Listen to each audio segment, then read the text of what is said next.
আসসালামু আলাইকুম। আলহামদুলিল্লাহ, অবশেষে আমরা টাইগার মুরগির বাচ্চা নিয়ে চলে আসলাম। তো এই টাইগার মুরগির বাচ্চার জন্য আপনারা অনেকেই কমেন্ট করেছেন যে আমাদের বাচ্চা লাগবে। তো অবশেষে বাচ্চা চলে আসলো। তো যাদের লাগবে অবশ্যই কমেন্ট করে যান। 5 দিন বয়সে, 10 দিন বয়সে, 12 দিন বয়সের এরকম আর কি আমি বিক্রি করি। তো অবশ্যই কমেন্ট বক্সে মেসেজ দিবেন, আপনারা ইনবক্সে মেসেজ দিবেন। অবশ্যই কমেন্ট বক্সে আমি বলতে পারবো না যে বাচ্চার দাম কত, এগুলো কমেন্ট বক্সে বলা ঠিক না, কারণ অনেক সময় অনেক দাম কমে আবার বাড়ে এরকম আর কি। আপনারা অবশ্যই ইনবক্সে মেসেজ দিবেন। আর এই যে সুন্দর করে আমরা এখন ফিট সিটে দিতেছি, এর মানে বাচ্চা ডালার সময় আমি ভিডিও করতে পারি নাই। আমাদের আমার মা আব্বা আম্মা ছিল আর কি, তো শরম পাইছে, সেই কারণে আমি ভিডিও করতে পারি নাই। তো এই আর কি, এখন কিছু ডেলিভারি দিয়ে আসবো। এক জায়গায় যা হাজিগুন যাবে আর আমাদের হোসেনপুর যাবেন। তো হোসেনপুর আর হাজিগুন মিলে আমি সুন্দর করে প্যাকিং করে নিতেছি। আর যাদের লাগবে অবশ্যই ইনবক্সে মেসেজ দিবেন, কারণ বাচ্চা শেষ হয়ে গেলে আপনারা অনেকে কমেন্ট করেন যে আমি আপনাকে বলছি, আপনি আমাকে দেন নাই।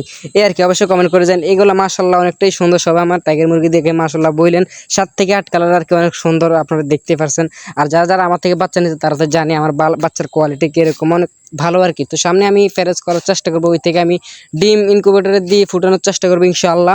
তো এই যে আমি সুন্দর করে দিয়ে দিতেছি। আর আপনারা অনেকে কমেন্ট করছেন যে আপনার বাড়ি কই, আপনার সাথে দেখা করবো। তো আমি এখন ছোট একটা মানুষ, ছোট একটা ভিডিও করি আর কি। তো এত বড় কন্টেন্ট ক্রিয়েটর আমি এখন হই না যে আপনারা আমার সাথে দেখা করবেন। হয়তো বা ভালোবাসাটা নিয়ে পরবর্তীতে আসতে পারবেন, এটা কোনো সমস্যা না, যখন আমি ভাইরাল হবো। তো এখন তো আমি মোটামুটি ভাইরাল না। আপনারা যারা বলেন আর কি, তারা অবশ্যই কমেন্ট মানে দেখা করতে পারবো না আর কি। এটা পরবর্তীতে যখন আমি ভাইরাল হব তখন। তো আপনারা অবশ্যই সাপোর্ট দিবেন, তারপর আমি ভাইরাল হতে পারবো, তারপর আমার সাথে আপনারা দেখা করবেন আর কি। এই আর কি, এখন সুন্দর করে আমি একটা রিজার্ভ গাড়ি নিয়ে দিয়ে আসবো। তো এই আর কি, সবাই ভালো থাকেন, নিজের প্রতি খেয়াল রাখেন। আসসালামু আলাইকুম।